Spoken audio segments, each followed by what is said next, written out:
सबसे उत्तम पोल जो मिला वो मानव पोल। इसके नीचे 83,99,999 जोनियां, 84 के पोल पर मानव शरीर खड़ी। ये आपकी शरीर 84 अंगुल की, 3.5 हाथ के सब होते हैं। 3.5 हाथ में 7 बीता होता है, एक बीते में 12 अंगुल होता है, 12 में 7 का गुणा कर दीजिए, 12 सते 84।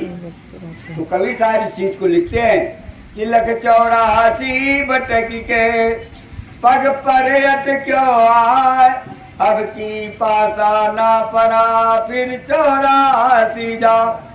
फिर 83,99,999 वाली जोनी में आप डाल दिए जाए। अब आपके साथ में कष्ट क्या लगा हुआ है? कष्ट लगा हुआ है जन्मने और मरने का। यह आसानी पीड़ा जो होती है वो आसानी, वो जो है इसकी तुलना किसी चीज से लगाई नहीं जाती। सहजो भाई ने जब साधना करके देखा, ये जीव जब गर्भ में आता है जन्मते समय और जीवात्मा जब इस समय से निकलती है, तो उस सीन को देख करके साधु भाई ने क्या, बिच्छू 60,000 डंक मारे एक बार, 60,000 बिच्छू एक बार डंक मारे, जितनी पीड़ा होती है उससे कई हजार गुना जन्मते और मरते होता है। इस पीड़ा से छुटकारा पाने के लिए ये आपको एक बार मानव शरीर मालिक ने। अब देखिए उसकी क्या करामात है। अब इसका भेद बताने के लिए संत महात्मा हमेशा आपके बीच में रहते हैं। रचना तो कर दिया, तो कहा कि आप आएंगे यहाँ, कहा भाई मैं भी आऊंगा। तो सज्जुग में तो सारी जीवात्माएं निर्मल थी, कोई कर्म का आवरण तो रहता नहीं अच्छे बुरे का, तो सारी जीवात्माएं अपने घर जाती थी। अब धीरे धीरे सारी जीवात्माएं अपने घर जाने लगी, तो जिन्होंने मांग करके हम आपको लाया उनको चिंता हो गई कि सारी रूहें चली जाएंगी अपने मंडल में, तो बताइए मैं क्या करूंगा, मैं तो खाली रह जाऊंगा। तब उन्होंने क्या किया, हमको आपको फंसाने के लिए, तब उन्होंने अपनी शक्ति से किसको भेजा, आज्ञा महाशक्ति। आज्ञा महाशक्ति का आवागमन। जब काल भगवान के सामने वो खड़ी हुई तो 3 बार दृष्टि डाला काल भगवान ने आज्ञा महाशक्ति के ऊपर। तो पहली बार जब दृष्टि डाला तो ब्रह्मा की उत्पत्ति हुई, दूसरी बार डाला तो विष्णु की उत्पत्ति हुई, तीसरी बार ने जब दृष्टि डाला तो शंकर की उत्पत्ति हुई। इस प्रकार से 3 की उत्पत्ति जो हो गई, ब्रह्मा विष्णु और महेश। और यही उत्पत्ति होने के बाद काल भगवान चले गए शून्य में। आज्ञा महाशक्ति से ये कहा कि इन बच्चों को मेरा भेद मत बताना। अगर तुमने जिस समय मेरा भेद बता दिया उसी समय सृष्टि की सारी व्यवस्था खत्म। अब ये कह करके चले गए शून्य में। अब इनको जिम्मेदारी मिल गई आज्ञा महाशक्ति को। तो अब यह है कि आज्ञा महाशक्ति अपना काम करने लगी। कुछ सयाने जब हुए ब्रह्मा विष्णु में, तो अपनी माँ से पूछे, ये बताओ माँ पिताजी कहाँ है?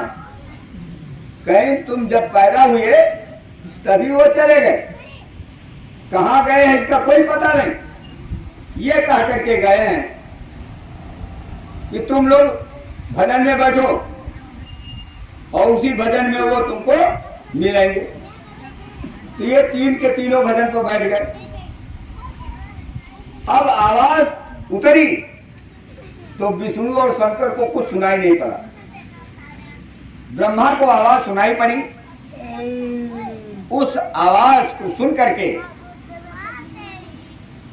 काल भगवान ने कहा, ये बताओ मेरी आवाज सुन रहे हो? कहा सुन तो रहा हूं लेकिन देख नहीं रहा हूं। कहीं जो मैं बोलता हूं उसको तुम लिखते जाओ।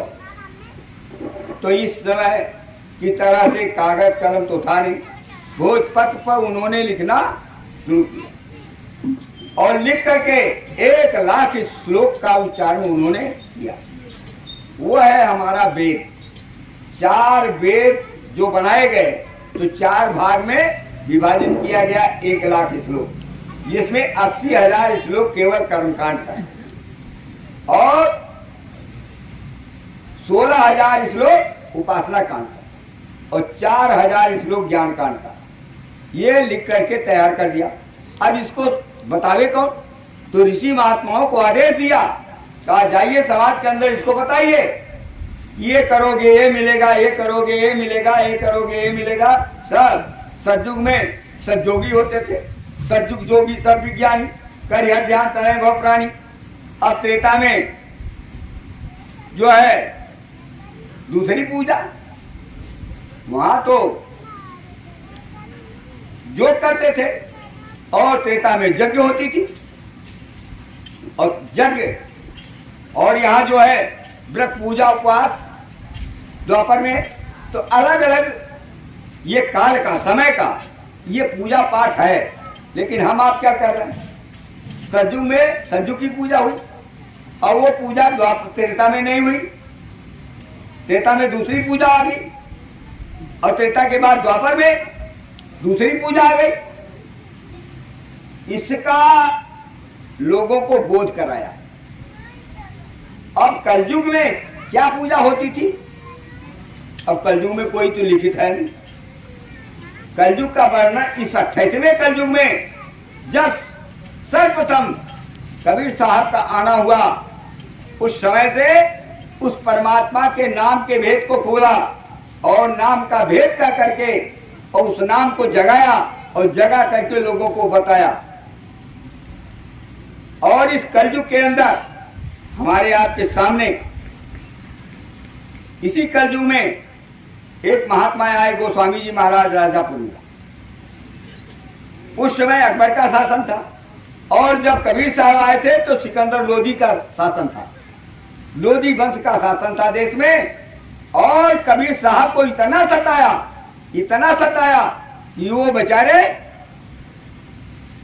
सताने पर दोनों वर्ग के लोगों को, हिंदू और मुसलमान, यहूदियों को, सबको इतना लताड़ा कि जिसका कोई सीमा नहीं। संत किसी से डरते थोड़े हैं, वो समय समय पर अपनी बात करते रहते।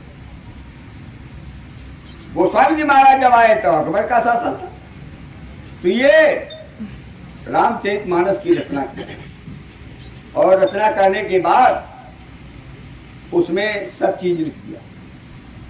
इसके पहले एक रचना और किए थे, घट रामायण।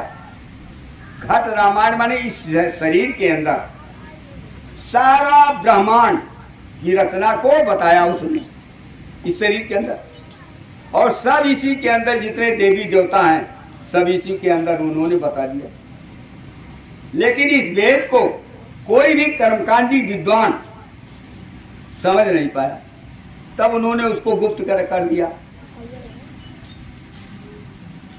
तब उन्होंने आवाज आई ऊपर से, ये जो तुम लिखे हुए हो इसको ये सब नहीं समझ पा रहे हैं, तो सरल भाषा में रामचरितमानस की रचना करो।